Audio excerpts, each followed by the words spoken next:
राम हरे राम राम राम हरे हरे। ओम नमो भगवते वासुदेवाय।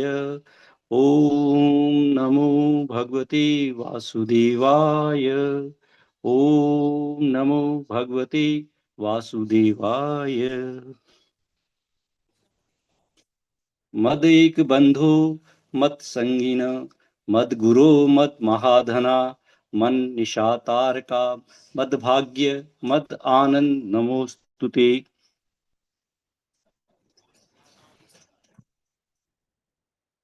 नारायणं नमस्कृत्यं नरं चैव नरोत्तमं देवीं सरस्वतीं व्यासं ततो जयम् उदीरयेत्।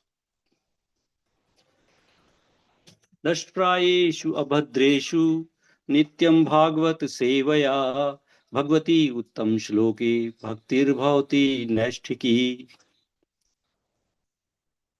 मुखं करोति वाचालं पंगुं लंघिते गिरिं यत्कृपा तमहं वन्दे परमानंद माधवम्। कृष्णाय वासुदेवाय देवकी नंदनाय च नंदगोपकुमाराय गोविंदाय नमो नमः। नमः पंकजनाभाय नमः पंकजमालिने नमः पंकजनेत्राय नमस्ते पंकजांग्रहे। हरे कृष्णा प्रभु जी, हरे धन्यवाद।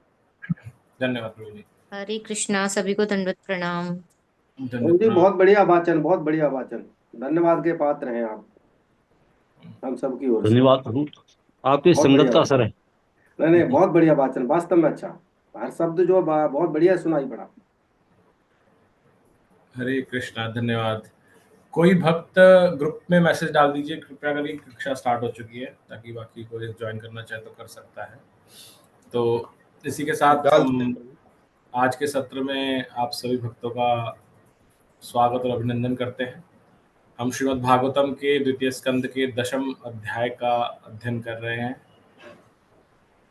इसमें इसका शीर्षक ये है कि भागवतम से हमें सभी प्रश्नों के उत्तर मिल जाते हैं। हमने जो पहले 9 श्लोक थे उसमें देखा कि कैसे श्रीमद् भागवतम में जो महत्वपूर्ण 10 विषय हैं उनको कवर किया गया है। उसके बारे में हमने पढ़ा था, कल चर्चा थोड़ी सी की थी। पहला श्लोक ये बताता है, उन सब में सबसे इम्पोर्टेंट है लास्ट 10वां, जो कि है आश्रय। लेकिन उन सब आश्रय का महत्व को समझने के लिए पहले 9 समझने आवश्यक है। फिर उसके बाद 10वें श्लोक से 35वें श्लोक तक हमने जो पहला विषय है जो कि है सर्ग, उसके विषय में हमने देखा कि किस तरह से विभिन्न तत्व प्रकट होते हैं। भगवान की जब इच्छा होती है तो कैसे अलग अलग अंग इंद्रियां प्रकट होती हैं और इंद्रियों के देवता फिर तन्मात्राएं प्रकट होती हैं। फिर हमने ये देखा था पिछले हफ्ते की कक्षा में कि कैसे जो बुद्धिमान व्यक्ति होता है वो विराट स्वरूप या निराकार को स्वीकार नहीं करता, भगवान के स्वरूप को, भगवान के साकार स्वरूप का ही पूजा करता है। और कल से हमने विसर्ग के बारे में पढ़ना शुरू किया। तो कल हमने एक श्लोक पढ़ा था 36, आज हम 37, 4-5 श्लोक कॉम्बिनेशन में 37, 38, 39, 40 इनको एक साथ पढ़ेंगे। तो इसमें जो अगले 4-5 श्लोक हैं इनमें ये बताया जाएगा विसर्ग यानी कि जो अलग अलग तत्व प्रकट हो चुके हैं, फिर ये जीव की उत्पत्ति कैसे होती है, विभिन्न जो 84 लाख योनियां हैं उसके बारे में थोड़ी चर्चा होगी। तो उसको हम आज थोड़ा पढ़ने की कोशिश करेंगे। तो जो भक्त पढ़ना चाहते हैं वो अपने हैंड रेज रखें और मैं स्क्रीन शेयर कर रहा हूँ।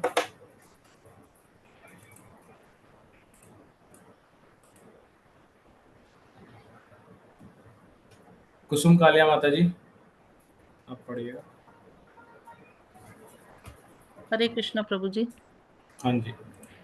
प्रजापति मनून देवान ऋषीन पितृ गणान पृथक सिद्ध चारण गंधर्वान विद्याधासुरा गृहकान गुह्यकान किन्नर अप्सरसो नागान सर्पान किम पुरुष अन्नरान मात्र रक्षा पिशाचांश्च प्रेत भूत विनायकान कुष्मांडो उन्माद वेतालान यातु धनान ग्रहानपि खगान मृगान पशून वृक्षान गिरिन नृपा सरीसृपान द्विविधा चतुर्विधा ये अन्य जल स्थल ना भोकसा कुशला मिश्रा कर्माणाम गत्य स्वित्वमा। हे राजन, मुझसे ये जान लो कि सभी जीवात्माएं अपने विपत कर्मों के अनुसार द्वारा उत्पन्न किए जाते हैं। इसमें ब्रह्मा तथा उनके दक्ष जैसे पुत्र, वैवस्वत मनु जैसे साम्यक प्रधान, इंद्र, चंद्र तथा वरुण जैसे देवता, भृगु, व्यास, वशिष्ठ जैसे महर्षि, पितृलोक तथा सिद्ध लोक के वासी, चारण, गंधर्व, विद्याधर, असुर, यक्ष, किन्नर तथा देवदूत, नाग, बंदर जैसे किमपुरुष, मनुष्य, मातृलोक के वासी, असुर, पिशाच, भूत, प्रेत, उन्मादी, शुभ अशुभ नक्षत्र, विनायक, जंगली पशु, पक्षी, घरेलू पशु, सरीसृप, पर्वत, जड़ तथा चेतन जीव, जरायुज, अंडज, स्वेदज तथा उद्भिज जीव तथा अन्य समस्त जल, स्थल या आकाश के सुखी दुखी अथवा मिश्रित सुखी दुखी जीव सम्मिलित हैं। ये सभी अपने पूर्व कर्मों के अनुसार परमेश्वर द्वारा सृजित होते हैं। इस सूची में जीवात्माओं की विविध किस्में बताई गई हैं। सर्वोच्च लोक से लेकर ब्रह्मांड के निम्नतम लोक के सारे जीवों की विभिन्न योनियां सर्वशक्तिमान पिता विष्णु द्वारा उत्पन्न की गई हैं। अतः कोई भी पूर्ण पुरुषोत्तम भगवान से स्वतंत्र नहीं है। इसलिए भगवान ने भगवत गीता 14.4 में निम्नलिखित श्लोक में सभी जीवात्माओं को अपनी संतति कहा है। सर्वयोनिषु कौन्तेय मूर्त्या संभवन्ति या तासाम ब्रह्मा मध्य योनिरह बीज प्रदा पिता। प्रकृति की तुलना माता से की गई है। यद्यपि प्रत्येक जीव अपनी मां से उत्पन्न होता देखा जाता है, किंतु सत्य तो ये है कि ऐसे जन्म का वास्तविक कारण माता नहीं है। जन्म का वास्तविक कारण पिता होता है। पिता के वीर्य के बिना शिशु को माता जन्म नहीं दे सकती। अतः असंख्य ब्रह्मांडों में विभिन्न योनियां तथा स्थितियों में सभी जीव शक्तिमान पिता परमेश्वर के बीज से उत्पन्न होते हैं। केवल अल्प ज्ञानी ही इन्हें भौतिक प्रकृति से जन्मा मानते हैं। परमेश्वर की बहिरंगा शक्ति के वशीभूत होकर ब्रह्मा से लेकर एक शूद्र चींटी तक सारे जीव अपने पूर्व कर्मों के अनुसार विभिन्न शरीर धारण करते हैं। भौतिक प्रकृति भगवान की शक्तियों में से है। भगवत गीता 7.4 भौतिक प्रकृति पर अर्थात जीवात्मा की तुलना में निम्नतर होती है। भगवान की प्रकृति तथा अप्रकृति संयोग करके सारे संसारिक व्यापारों को प्रकट करती है। कुछ जीवात्माएं अपेक्षित सुखी हैं तो कुछ दुखमय स्थितियों में जीवन व्यतीत करती हैं, किंतु वास्तव में इनमें से कोई भी भौतिक वध जीवन में सुखी नहीं है। बंदी जीवन में कोई सुखी नहीं रहता, भले ही कोई प्रथम श्रेणी का कैदी हो या तृतीय श्रेणी का कैदी। बुद्धिमान मनुष्य को चाहिए कि वह तृतीय श्रेणी के बंदी जीवन से प्रथम श्रेणी के बंदी जीवन में उन्नत किए जाने की अपेक्षा बंदी गृह से मुक्त होने का प्रयत्न करे। किसी का प्रथम श्रेणी के कैदी में प्रोन्नति हो सकती है, किंतु अगली अवधि में उसे तृतीय श्रेणी में फिर जाना पड़ सकता है। मनुष्यों को चाहिए कि वह बंदी जीवन से मुक्त होने और भगवान के धाम जाने का प्रयास करे। समस्त प्रकार के जीवों के लिए ये असली गंतव्य है। हरे कृष्णा प्रभु जी। हरे कृष्णा माता जी, धन्यवाद। नेक्स्ट पढ़ने के लिए नेक्स्ट श्लोक हेमलता माता जी आप पढ़िएगा नेक्स्ट। हरे कृष्णा जी, सभी को दंडवत प्रणाम।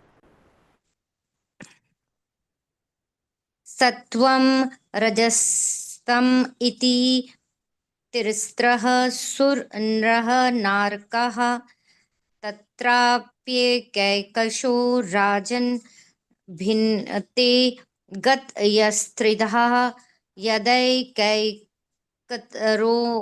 अन्याभयां स्वभाव उपहन्यते। प्रकृति के विभिन्न गुण सतोगुण, रजोगुण तथा तमोगुण के अनुसार विभिन्न प्रकार के प्राणी होते हैं, जो देवता, मनुष्य तथा नारकीय जीव कहलाते हैं। हे राजन, यही नहीं, जब कोई एक गुण अन्य दो गुणों से मिलता है तो वह तीन में विभक्त होता है, और इस प्रकार प्रत्येक प्राणी अन्य गुणों से प्रभावित होता है और उसकी आदतों को अर्जित कर लेता है। तात्पर्य, अलग अलग प्राणी किसी एक विशेष गुण के द्वारा संचालित होते हैं, किंतु इसके साथ अन्य दो गुणों का भी उन पर प्रभाव पड़ सकता है। सामान्य रूप से सभी बद्ध जीव भौतिक बंधन के कारण रजोगुण से प्रभावित होते हैं, क्योंकि प्रत्येक जीव अपनी इच्छा पूर्ति के लिए प्रकृति का प्रभुत्व जताना चाहता है। किंतु पृथक से रजोगुण होने पर भी अन्य गुणों के संसर्ग में होने से उनके द्वारा प्रभावित हो जाने की संभावना सदैव बनी रहती है। यदि कोई अच्छी संगति करता है तो वह सतोगुणी हो सकता है, और यदि कुसंगति करता है तो तमोगुणी बन सकता है। लेकिन कुछ भी एक ही तरह से नहीं घटता है। मनुष्य अच्छी या बुरी संगति से अपना स्वभाव बदल सकता है। अतः अच्छे तथा बुरे में भेद कर सकने के लिए बुद्धिमान होना आवश्यक है। सर्वोत्तम संगति तो भगवान के भक्तों की सेवा होती है, और उस संगति से मनुष्य भगवान के शुद्ध भक्तों की कृपा से सर्वाधिक योग्य व्यक्ति बन सकता है। जैसा कि हम शील नारद मुनि के जीवन में देख चुके हैं, वे केवल शुद्ध भगवत भक्तों की संगति से सर्वाधिक योग्य बन सके। वे जन्म से इस दासी के पुत्र थे। वे अपने पिता तक को नहीं जानते थे और न उनमें न्यूनतम शिक्षक योग्यता ही थी, किंतु केवल भक्तों की संगति करने तथा उनका ही बचा कुचा खाना खाने से उनमें उत्तरोत्तर भक्तों की दिव्य गुण आते गए। ऐसी संगति करने के कारण उनमें भगवान की दिव्य महिमा को सुनने और कीर्तन करने की प्रवृत्ति उभरती गई, और चूंकि भगवान की महिमा भगवान से अभिन्न है तथा शब्दोच्चारण के कारण उन्हें भगवान की प्रत्यक्ष संगति प्राप्त हो सकी। इसी तरह अजामिल का भी जीवन छठे स्कंद में है, जो एक ब्राह्मण का पुत्र था और जिसे ब्राह्मण के कर्तव्यों के पालन की समुचित शिक्षा दी गई थी, किंतु इतने पर भी वे वैश्या के कुसंग से उसे चांडाल अर्थात मानव जाति की सबसे अधम स्थिति पर पहुंचा दिया। अतः मुक्ति द्वार खोलने के लिए भागवत सदैव महत संगति की शिक्षा देता है।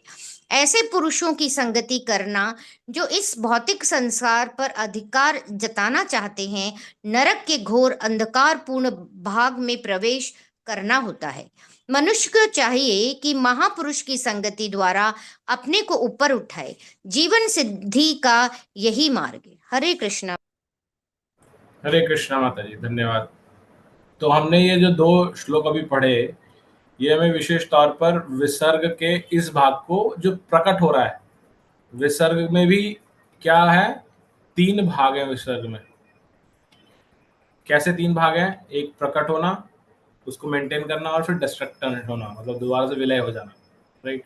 तो हमने जो अभी पढ़ा ये विशेष तौर पर प्रकट होने के ऊपर बताया, जीव कैसे प्रकट होते हैं। तो इसमें दोनों श्लोकों के अंदर पहले श्लोक में हमने देखा कि 84 लाख योनियां जो होती हैं उसमें से एक हमें गुड डिस्क्रिप्शन दी है जो अधिकांशतः में पता नहीं होगा, उसमें से काफी योनियां ऐसी हैं। अगेन प्रभुपाद जी ने भी यहाँ तात्पर्य में बहुत डिटेल में नहीं बताया, तो हम भी इसके बारे में ज़्यादा चर्चा नहीं कर पाएंगे, बट हमें उससे एक फ्लेवर मिलता है कि इतनी तरह की अलग अलग योनियां और इससे भी बहुत ज्यादा होती हैं, क्योंकि 84 लाख योनियां जब बोलते हैं तो इसका मतलब एक्चुअल में है वो क्या क्या है, वो हम आगे किसी और शास्त्र में शायद बता रखा होगा उसकी डिटेल में।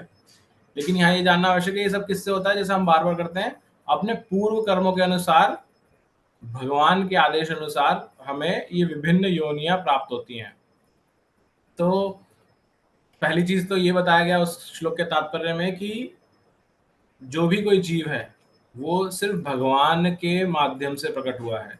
कैसे प्रकट हुआ है? क्योंकि भगवान स्वयं भगवद गीता में बताते हैं, अहम बीज प्रजापिता, कि मैं हूं तुम्हारा पिता जिसने तुम्हें बीज दिया है। तो प्रकृति के अंदर गर्भान्वित करने के लिए भगवान है। और यहाँ पे प्रभुपाद जी ने बहुत सिंपली बताया कि कोई भी बच्चा माँ के गर्भ में तब तक नहीं आ सकता तब तक पिता अपना वीर्य स्थापित नहीं करता वहां पर। तो इसलिए पिता ज्यादा महत्वपूर्ण हो जाता है, खाली माता बच्चे को जन्म नहीं दे सकती। तो और दूसरा, ये जो कुछ भी होता है अपने पूर्व कर्मों के अनुसार होता है। फिर हमने एक और चीज पढ़ी कि जीवात्मा, क्योंकि इसमें बीच में आया था, कुछ रिलेटिवली किसी को दुख मिलता है, किसी को सुख मिलता है, लेकिन एट द एंड ये जो भौतिक जगत है ये दुखालय है, तो यहाँ पे दुख तो है ही, सुख नाम की कोई चीज नहीं है। तो जो बुद्धिमान व्यक्ति, तो इसको जेल की तरह बताया गया है, बंदी गृह की तरह, और बताया कि यहाँ पे अलग अलग श्रेणियां हैं। प्रथम श्रेणी का जेल, सेकंड श्रेणी, थर्ड श्रेणी का, उसके हिसाब से आपको कष्ट बढ़ते जाते हैं। तो जो नॉर्मल व्यक्ति होगा वो सोचेगा अरे मैं थर्ड क्लास में, मैं तो सेकंड क्लास में आ जाऊं या फर्स्ट क्लास में आ जाऊं। लेकिन प्रभुपाद जी बता, जो बुद्धिमान है वो क्या सोचेगा, वो ये नहीं सोचेगा कि मैं इस जेल में ही बदलता रहूं रूम अपने, वो सोचेगा इस जेल से कैसे बाहर निकलूं, इस बंदी गृह से, राइट। तो जन्म मृत्यु के चक्र से कैसे बाहर निकलूं। तो वही हमारा असली इस जीवन में आने के बाद हमारा उद्देश्य होना चाहिए, कैसे हम भगवत धाम वापस जाएं, उसके लिए प्रयास करना चाहिए। फिर दूसरे श्लोक में हमने पढ़ा कि ये जो कर्म है वो कहाँ से संचालित होते हैं। ये क्योंकि हर जीव जो प्रकृति के 3 गुण है, सत्वगुण, रजोगुण और तमोगुण, इनके द्वारा प्रभावित होता है। और जब प्रभावित बोला जाता है तो ऐसा नहीं है एक प्रधान गुण होता है, लेकिन बाकी 2 गुण भी उसमें होते हैं। और फिर जो प्रधान होता है वो विशेष बन जाता है, लेकिन बाकियों का भी प्रभाव उसके ऊपर रहता है। तो ये बताया गया कि विशेष तौर पर हम सब लोग क्योंकि प्रभुत्व जताना चाहते थे इस प्रकृति के ऊपर, हम भगवान की तरह भोक्ता बनना चाहते थे, इसलिए हमारे ऊपर रजोगुण का तो प्रभाव है ही, और इसलिए हम इस भौतिक बंधन में आके फंस गए हैं। लेकिन उसके अलावा भी हमारे ऊपर किस प्रकार की हम संगति कर रहे हैं, किस तरह की एसोसिएशन कर रहे हैं, हम सत्व गुण बढ़ा सकते हैं अपने अंदर या तमोगुण बढ़ा सकते हैं। तो आप जन्म से आपके कर्म के अनुसार, जो हमने पिछले श्लोक में पढ़ा, आप एक अच्छे कुल में पैदा हो सकते हैं, ब्राह्मण कुल में पैदा हो सकते हैं। लेकिन अगर आपने संगति अपनी अच्छी नहीं चुनी तो आप सत्व गुण प्राप्त करने की जगह तमोगुण प्राप्त कर लेंगे। इसके लिए एग्जाम्पल यहाँ दिया गया अजामिल का, कि अजामिल ब्राह्मण पुत्र था, लेकिन एक वैश्य की संगति करने की वजह से वो पूरा पतित हो गया, गिरता गया। इसके अपोजिट जो तमोगुण प्रतीत होता है, जैसे कि नारद जी जो एक वैश्य पुत्र थे, वैश्य पुत्र नहीं दासी पुत्र थे, तो दासी पुत्र के रूप में प्रकट हुए, लेकिन उन्होंने भक्ति वेदांत जो साधु थे, जो 4 मास वहां पर आके रुके थे, चतुर्मास, उनकी संगति की, तो इसलिए वो सत्व गुण में विराजित हो गए और वो अंततः भगवान के भक्त बन गए बहुत बड़े। तो ऐसे किसी भी तरह की संगति जो हम प्राप्त कर रहे हैं, सत्संग का महत्व बताया गया इसके अंदर, कि आप अपने पूर्व विगत कर्मों से आप अपने एक योनि प्राप्त कर सकते हैं, लेकिन उस योनि के अंदर भी जो आपके गुण हैं वो कौन से प्रधान रहे, वो आप अपने किस टाइप की एसोसिएशन आप रख रहे हैं उससे बढ़ सकते हैं, घट सकते हैं। तो ये हमें दूसरे श्लोक में बताया गया। अब आगे हम जो 2 श्लोक पढ़ेंगे उसमें बताया जाएगा कि किस तरह से भगवान, ब्रह्मा जी ने तो प्रकट कर दिया, अब विष्णु भगवान किस तरह से मेंटेनर का कार्य करते हैं और कैसे शिव जी डिस्ट्रक्शन का कार्य करते हैं। तो हम ये पढ़ेंगे आगे। तो नेक्स्ट श्लोक पढ़ने के लिए ज्ञानेंद्र माता जी आप पढ़िएगा श्लोक को, मैं स्क्रीन शेयर कर रहा हूँ।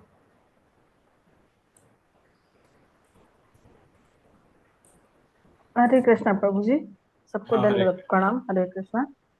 श्लोक नंबर 42।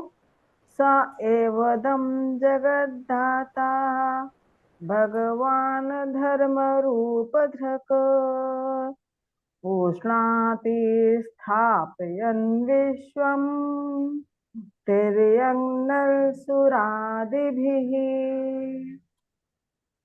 अनुवाद है, वे भगवान ब्रह्मांड में सबके पालक रूप में सृष्टि की स्थापना करके विभिन्न अवतारों में प्रकट होते हैं और मनुष्यों, अमानवों तथा देवताओं में से समस्त बुद्ध जीवों का उद्धार करते हैं। तात्पर्य, पूर्ण पुरुषोत्तम भगवान विष्णु जीवों के विभिन्न समाजों में पूर्ण पुरुषोत्तम भगवान विष्णु जीवों के विभिन्न समाजों में उनको माया के चंगुल से उबारने हेतु अवतरित होते हैं। और भगवान के ऐसे कार्यकलाप केवल मानव समाज तक सीमित ही नहीं रहते, वे एक मछली, शूकर, वृक्ष तथा अनेक रूपों में भी अवतरित होते हैं। किंतु अल्पज्ञानी पुरुष भगवान को ना जानने के कारण उनका उपहास करते हैं, चाहे वे मानव समाज के रूप में ही क्यों ना हो। अतः भगवान भगवद गीता 9.11 में कहते हैं, अवजान्ति मां मूढ़ा मानुषीं तनुमाश्रितं परम भावं जानन्तो मम भूतमहेश्वरम। जैसा कि हम पहले श्लोकों में बता चुके हैं, निष्कर्ष यह निकलता है कि भगवान कभी भी भौतिक सृष्टि की उत्पत्ति नहीं होते। भगवान कभी भी भौतिक सृष्टि की उत्पत्ति नहीं होते। उनकी दिव्य स्थिति सदैव अपरिवर्तित रहती है। वे ज्ञान तथा आनंद के शाश्वत रूप हैं और अपनी विभिन्न शक्तियों द्वारा अपनी सर्वशक्तिमयी इच्छा की पूर्ति करते हैं। इस प्रकार वे अपने किसी कार्य के फल को नहीं भोगते। वे कार्य कारण के ऐसी सभी अवधारणाओं से परे हैं। यदि वे जगत में दिखते भी हैं तो वे यह प्रदर्शन केवल अंतरंगा शक्तियों का होता है, क्योंकि वे इस भौतिक जगत की अच्छी बुरी अवधारणाओं से ऊपर हैं। इस जगत में मछली या शूकर को मनुष्य से निम्न माना जाता है, किंतु जब भगवान मछली या शूकर के रूप में प्रकट होते हैं तो वे भौतिक दृष्टि से इनमें से एक भी नहीं होते। इनमें से एक भी नहीं होते। यह उनकी अहौतकी कृपा है कि वे प्रत्येक समाज तथा योनि में प्रकट होते हैं, किंतु उन्हें उनमें से एक कभी नहीं माना जा सकता। भौतिक संसार की अवधारणाएं जैसे अच्छे तथा बुरे, निम्न तथा उच्च, महत्वपूर्ण तथा नगण्य जैसी धारणाएं भौतिक शक्ति के अनुमान होते हैं और परमेश्वर ऐसी सभी अवधारणाओं से परे रहते हैं। परम भावम शब्द अर्थात दिव्य स्वभाव की तुलना कभी भी भौतिक धारणा से नहीं हो सकती। मनुष्य को यह नहीं भूलना चाहिए कि भगवान की शक्तियां सदैव एक सी रहती हैं, कभी घटती नहीं है, क्योंकि भगवान निम्न पशुओं का रूप धारण करते रहते हैं। श्री राम, श्री कृष्ण, मछली, शूकर में से उनके अवतारों में कोई अंतर नहीं होता। वे सर्वव्यापी होने के साथ ही साथ किसी एक से प्रत्येक स्थान में अंतर्यामी है, किंतु अल्पज्ञानी मनुष्य भगवान के परम भावम के अभाव को यह नहीं समझ पाते कि भगवान ने किस प्रकार से मछली और मनुष्य रूप का धारण किया होगा। हर व्यक्ति अपने ज्ञान के मानदंड के अनुसार प्रत्येक वस्तु की तुलना करता है। जैसे कोई कूप मंडूक समुद्र में को कुएं के समान समझता है। कूप मंडूक कभी समुद्र के विषय में सोच ही नहीं पाता। जब ऐसे मंडूक को समुद्र की विशालता का पता चलता है तो उसकी बुद्धि में यही सोचता है कि समुद्र कूप से थोड़ा बड़ा ही होगा। ये समान इस तरह जो मनुष्य ईश्वर के दिव्य विज्ञान को नहीं जानता वह मुश्किल से समझ पाता है कि भगवान विष्णु किस प्रकार से जीवों के प्रत्येक समाज में समान रूप से प्रकट होते हैं। हरे कृष्णा। धन्यवाद प्रभु जी, धन्यवाद। धन्यवाद। बिमला माता जी, नेक्स्ट श्लोक आप पढ़िएगा।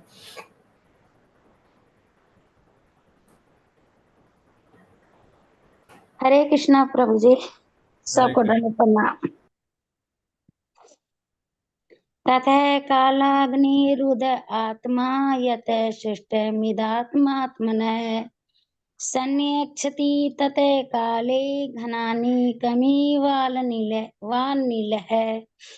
तत्पश्चात युग के अंत में भगवान स्वयं संहार करता रुद्र रूप में संपूर्ण सृष्टि का उसी तरह संहार करेंगे जिस प्रकार वायु बादलों को हटा देती है। तात्पर्य, इस सृष्टि की उपमा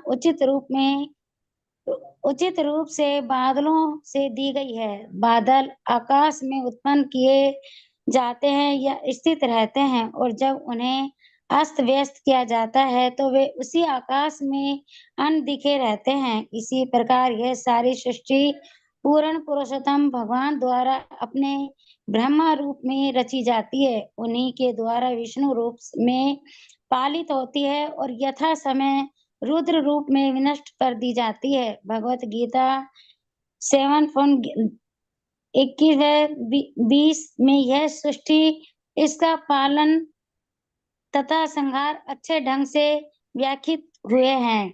भूत ग्राम स एवाय भूत्वा प्रलित्यते रात्रे गमे वसः पार्थ प्रभृतये रागमे परस्तामस्मतु भवनो व्यक्तो व्यक्ते सनातन है।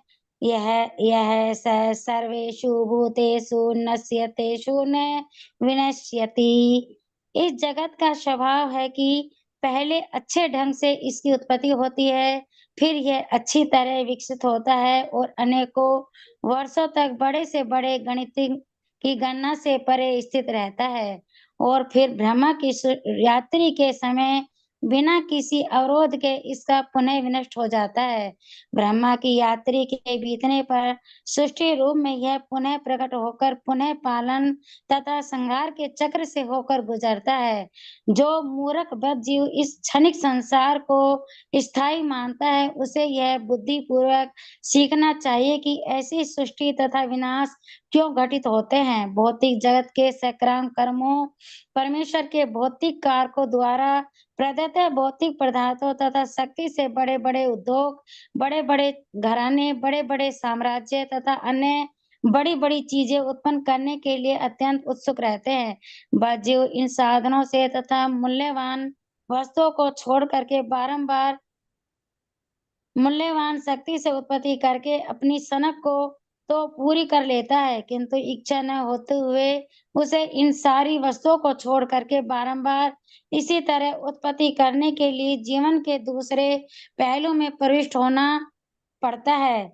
ऐसे मूर्ख बद्ध जीवों को जो इस क्षणिक संसार में अपनी शक्ति का अपव्यय करते हैं, भगवान आशा निवात करने के लिए सूचित करते हैं कि एक अन्य प्रकृति भी है जो बार बार सृष्टि या विनष्ट हुए बिना शाश्वत है और बद्ध जीव यह समझ सकता है कि वह क्या करे और शक्ति को का किस प्रकार सदुपयोग करे। परम इच्छा से यथा समय निश्चित रूप से नष्ट होने वाले पदार्थ में अपनी शक्ति को नष्ट करने के बजाय बद्ध जीव को चाहिए कि इस शक्ति को भगवान की भक्ति में लगाए, जिससे वह अन्य शाश्वत प्रकृति में जा सके और जहाँ न जन्म है, न मृत्यु, न सृष्टि है और न प्रलय है, वरन यहाँ ज्ञान से परिपूर्ण और असीमित आनंद भरा शाश्वत जीवन है। इस प्रकार इस नश्वर जगत की सृष्टि और विनाश बद्ध जीव का जो क्षणिक वस्तुओं के प्रति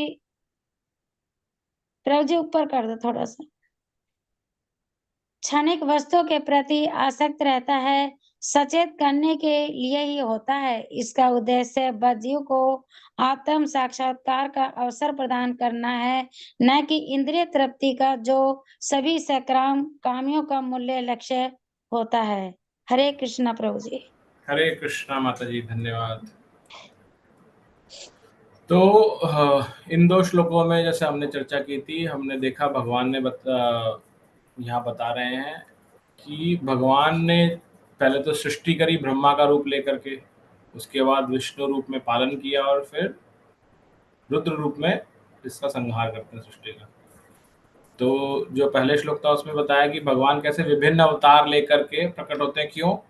क्योंकि वो विभिन्न जो जीव है उन्हें आकर्षित करना चाहते हैं, उनका मेन उद्देश्य आकर्षण करना होता है। और फिर ये भी बताया उसके अंदर कि भगवान कभी भी इस भौतिक सृष्टि से उत्पन्न नहीं होते, वो तो हमेशा चिन्मय हैं, दिव्य हैं, और ना ही वो इससे प्रभावित होते। जैसे हमने कल भी पढ़ा था, उनका कोई भी कार्य जो कर्म करते हैं वो उसका फल कभी भी नहीं भोगते। कल हमने इस पर काफी डिटेल में चर्चा की थी, तो आज दोबारा आया। फिर ये बताया कि भगवान जब अलग अलग रूप लेते हैं, क्योंकि भगवान दिव्य हैं इसलिए उनके सारे रूप भी दिव्य हैं, और इसी वजह से बेशक हम योनि रूप में शुकर यानी कि सुअर से घृणा करें, लेकिन भगवान जब वही अवतार लेते हैं तो हम उनकी पूजा करते हैं, क्योंकि हम जानते हैं कि ये नॉर्मल योनि नहीं है। नॉर्मल योनि इन द सेंस योनि में प्रकट होने वाला कोई जीव नहीं है, ये भगवान है जो अपने हमेशा दिव्य पद पर आसीन रहते हैं। और भगवान ने क्यों वो लीला की है? क्योंकि भगवान हम जैसे जीवों के ऊपर अहति कृपा करना चाहते हैं, तो अलग अलग योनियों में जाकर के भगवान अट्रैक्ट करते हैं वहां के जीवात्माओं को। फिर ये बताया कि भगवान का इस तरह के अवतार लेना, और जो साधारण जन सामान्य होती है, जो जिनको मूर्ख बताया गया यहाँ पर, वो समझ नहीं सकते इस चीजों को, वो सोचते हैं हमारे जैसे ही हैं। फिर उसके लिए एग्जाम्पल क्या दिया गया है? उसके लिए दिया एग्जाम्पल कूप मंडूक का। कुएं के अंदर जो मेंढक होता है उसने कभी भी समुद्र नहीं देखा होता, उसने सिर्फ अपना घर देखा है कि मैं कैसा हूं, मेरी शक्ति कितनी है। अब उसको अगर कोई बताए भी समुद्र कि समुद्र बहुत विशाल है, तो वो समुद्र को क्या समझेगा, अच्छा कुएं से थोड़ा सा बड़ा होगा, दुगना होगा, तिगुना होगा, 10 गुना होगा, उसकी लिमिट इससे ज्यादा नहीं सोच सकती। लेकिन जो एक्चुअल में जिसने समुद्र देखा है वो जानता है कि समुद्र क्या है और कुआं क्या है। तो इसी प्रकार से जो बुद्धिहीन व्यक्ति है वो अपनी क्षमताओं के हिसाब से, अपने स्वरूप के हिसाब से, भगवान जब अलग अलग दिव्य रूप भी लेते हैं तो वो सोचता है मेरे जैसे ही है, ये भगवान थोड़ी ना है, तो मेरे जैसे ही पुरुष है एक, बस उनके पास शक्ति थोड़ी सी अलग है। जैसे कृष्ण भगवान के लिए कई बार बोलते हैं ना, कोई कृष्ण कोई भगवान होगा नहीं, कई लोगों की ऐसी धारणा है कृष्ण अवतार हुआ है लेकिन वो भगवान नहीं है, वो एक कोई सिद्ध पुरुष हुए हैं, कोई उनके पास दिव्य शक्ति थी, बस वो है उनके पास में, और कुछ नहीं है भगवान नहीं है वो। तो ये वो कूप मंडूकों जैसा है, क्योंकि वो अपने से कंपैरिजन करते हुए देखते हैं इसको। फिर दूसरे श्लोक में हमने देखा कि जिस तरह से आकाश में जो वाटर साइकिल है, वाष्प बनने की क्रिया, कि वाष्प बनता है पानी से, वाष्प बन के बादल बनता है और बादल बन के बरस के खत्म हो जाता है। तो जो एक क्रिया है चक्र क्रिया, इसी तरह से सृष्टि का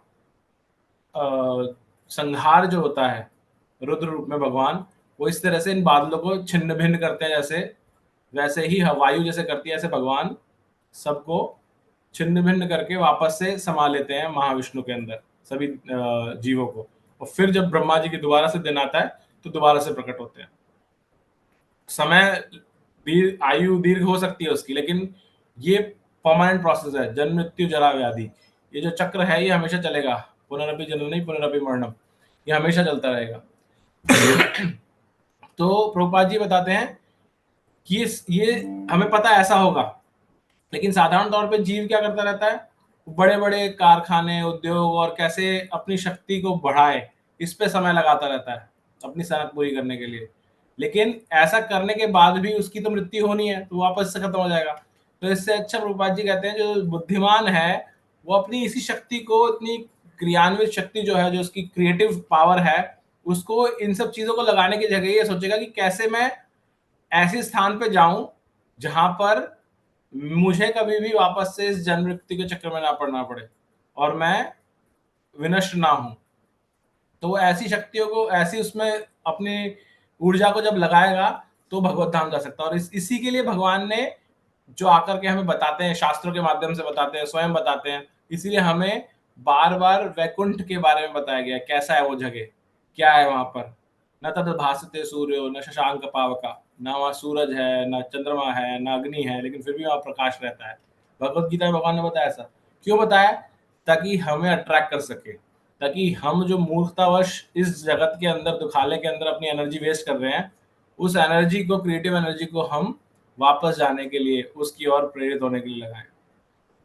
तो हमने ये इन 2 श्लोकों में पढ़ा। किसी को कुछ ऐड करना है या कुछ जिज्ञासा अभी तक?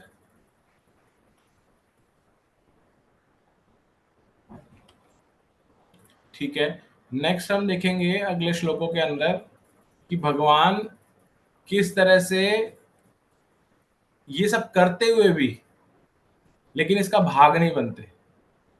ये हम अगले 2-3 श्लोकों के अंदर देखेंगे, लेकिन मोस्टली मुझे लगता है हम एक ही श्लोक कर पाएंगे आज, बाकी फिर 2 नेक्स्ट टाइम करेंगे।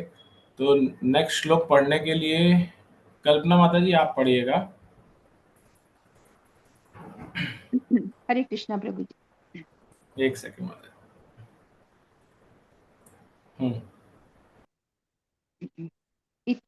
इत्थं भावेन कथितो भगवान भगवत्तमः नेत्थं भावेन ही परम दृष्टमहर्षि सूर्यः। बड़े बड़े तत्वज्ञानी पूर्ण पुरुषोत्तम भगवान के कार्यकलापों का ऐसा ही वर्णन करते हैं, किंतु शुद्ध भक्त भावातीत दशा में ऐसे रूपों से भी बढ़कर महिमामय वस्तुएं देखने के अधिकारी होते हैं। तात्पर्य: भगवान केवल अपनी विविध शक्तियों से उत्पन्न भौतिक संसार के ही सृष्टा तथा संहारक नहीं है, वे मात्र सृष्टा तथा संहारक से बढ़कर हैं, क्योंकि उनका एक आनंद रूप भी है। भगवान का ये आनंद रूप केवल शुद्ध भक्तों के लिए ही गम्य है, अन्यों के लिए नहीं। निर्विशेषवादी भगवान के सर्वव्यापी प्रभाव को समझकर ही तुष्ट हो जाता है। यह ब्रह्म साक्षात्कार कहलाता है। निर्विशेषवादी से भी बड़ा वह योगी है जो भगवान को उनके अंश रूप परमात्मा के रूप में अपने हृदय में स्थित देखता है।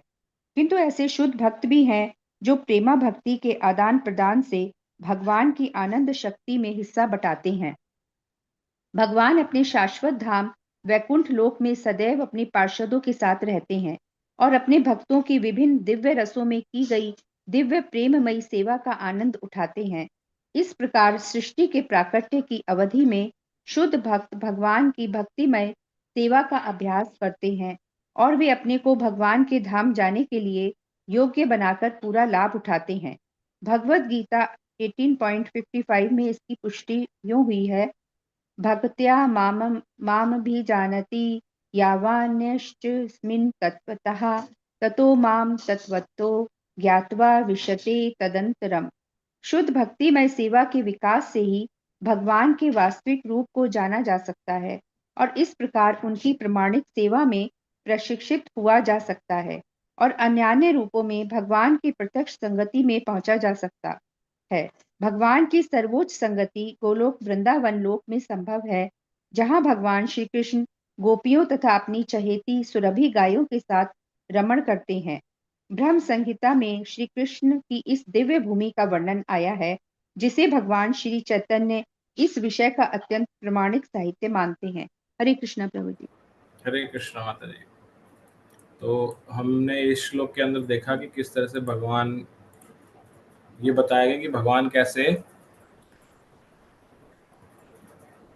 किस तरह से अपने भक्तों को अट्रैक्ट करते हैं, और ये बताया वापस से इसके अंदर कि भगवान की जो 3 अभिव्यक्तियां हैं उसमें से किस तरह से जो निर्विशेषवादी है वो भगवान के सत्व या सत जो गुण है भगवान का उससे ही प्रभावित हो जाता है। कैसे प्रभावित हो जाता है? क्योंकि वो जो भगवान की ब्रह्म ज्योति है उसको देखता है कि वो सर्वव्यापी है, इटर्नल है, हमेशा रहने वाली है, तो उससे संतुष्ट हो जाता है। उसको ब्रह्म साक्षात्कार बताया गया। जो योगी होता है वो भगवान की सेकंड अभिव्यक्ति तक ही संतुष्ट हो जाता है। वो क्या है कि वो देख पाता है, उसके पास इतना ज्ञान आ जाता है, सत और चित उसके पास आता है कि भगवान तो हर जीव के अंदर है, हर कण कण के अंदर है, तो इसमें संतुष्ट हो जाता है वो। लेकिन जो भगवान का भक्त है वो पूर्ण अभिव्यक्ति को प्राप्त कर पाता है। वो जान पाता है कि भगवान सर्वव्यापी है, सब जगह व्याप्त है, भगवान हर कण कण में है, लेकिन भगवान साक्षात स्वरूप भी हैं। उनसे मैं आदान प्रदान कर सकता हूँ, अलग अलग जो रस हैं उनमें आदान प्रदान कर सकता हूँ, और तब उसको आनंद की अनुभूति होती है। इसलिए सत्य, चित और आनंद इसको प्राप्त होता है, तीनों चीजें प्राप्त होती हैं उसको। और इसलिए वो चाहता है कि मैं भगवान के जो शाश्वत धाम है वहां पर उनका पार्षद बन के उनकी सेवा करूं वहां पर जाकर के। और जो ऐसे भक्त होते हैं वो सृष्टि के प्राकट्य के समय भगवान की आज्ञा अनुसार आते हैं इस धरती पर, सेवा करते हैं। जब भगवान स्वयं आते हैं या भगवान ने उनको कोई और सेवा दी है यहाँ पर, तो वो कार्य करते हैं और उसके बाद समय आने पर वापस भगवत धाम चले जाते हैं। जो हमारे वरिष्ठ आचार्य होंगे इतने बड़े, वो विशेष तौर पर उनको भगवान की एम्पावर्ड शक्ति के साथ वो यहाँ आते हैं और वो अपना कार्य करने के बाद वापस भगवत धाम चले जाते हैं। तो ये भगवान का जो सर्वोच्च स्थान है गोलोक वृंदावन, वहां जाने के लिए भगवान हमें बताते हैं। और यही बताया गया है कि उसके बारे में जानना सिर्फ भक्ति के माध्यम से जाना जा सकता है, क्योंकि भगवान ने स्वयं बताया भगवत गीता में, भक्त्या माम अभिजानाति, मेरा भक्ति मुझे जान सकता है। किससे जान सकता है? तत्व तो ज्ञात्वा, वो मुझे तत्व से मेरा भक्ति ही जान सकता है और कोई नहीं जान सकता। उसके लिए हमें प्रमाणिक गुरु के पास जाके उनकी सेवा करके प्रशिक्षण प्राप्त करना चाहिए।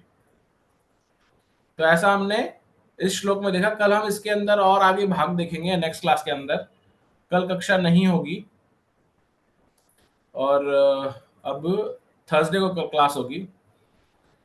और इसके अलावा हमारे इस अध्याय के या इस स्कंद के सिर्फ आखिरी 6-7 श्लोक ही बचे हैं। तो मोस्ट लाइकली अगर श्री राधा गिरधारी जी कृपा हुई तो इस सप्ताह में हम इस स्कंद को पूर्ण कर लेंगे।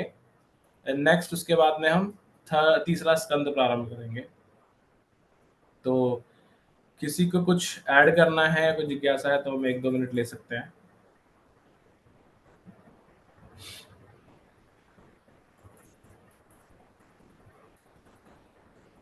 ओके, नहीं है तो मैंने भी रेखा माता जी, आप हैं कॉल में? जी प्रभु जी हैं। हरे कृष्णा माता जी। हरे कृष्णा, हरे कृष्णा। हाँ माता जी, आप थे नहीं और हम प्रार्थना नहीं कर पाए आपकी बेटी के लिए, तो मैं चाहूँगा कि हम सब मिलकर के भक्त माता जी की बेटी जो भगवत धाम गई हैं, किसी कारणवश भगवान की ऐसी इच्छा थी, जैसा हमने भी पढ़ा कि भगवान सबको एक समय देते हैं एक लीला करने के लिए, भगवान की दिव्य लीलाओं में भाग लेने के लिए, तो भगवान सभी को भेजते हैं ऐसे। तो उनकी वो यहाँ पर उन्होंने अपना कार्य किया और अब भगवान की जैसी उनके लिए आगे योजना है उसके लिए आगे वो प्रगति गई हैं। तो ऐसा प्रार्थना करेंगे कि उनकी आगे की जर्नी जो है बहुत सुगम रहे और भगवान की सेवा करें जहाँ पर भी हो, और उसके साथ साथ माता जी और उनके पूरे परिवार को शक्ति प्रदान करें ताकि वो इस दुखमय स्थिति को जो पिछले कुछ समय से एब्जॉर्ब कर रही हैं उसको पार कर पाए। तो उसके लिए हम हरे कृष्ण महामंत्र का उच्चारण करेंगे एक बार। हरे कृष्णा हरे कृष्णा कृष्णा कृष्णा हरे हरे, हरे हरे राम राम राम हरे हरे, हरे कृष्णा। हरे कृष्णा। माता जी, हमारा पूरा ग्रुप है आपके साथ में, कोई भी किसी से भी आपको कोई सहयोग चाहिए कुछ भी तो वो लीजिए, लेकिन मुझे ऐसा लगता है ये भागवत ही है जो आपको शक्ति, आपके पूरे परिवार को शक्ति देगा और इससे आपकी बेटी की आत्मा को भी और सुदृढ़ बल मिलेगा। तो आप ये पढ़ते रहिए और हरि ओम, शांति शांति शांति। ठीक है, तो हम आज की कक्षा को विराम देते हुए वैष्णव प्रणाम मंत्र बोलेंगे और कक्षा को विराम देंगे। वांछा कल्पतरुभ्यश्च कृपा सिन्धुभ्यः पतितानां गौरी वैष्णव की जय, श्री राधा माधव की जय। हरे कृष्णा, सभी को दंडवत प्रणाम। सभी को दंडवत। हरे कृष्णा, सभी को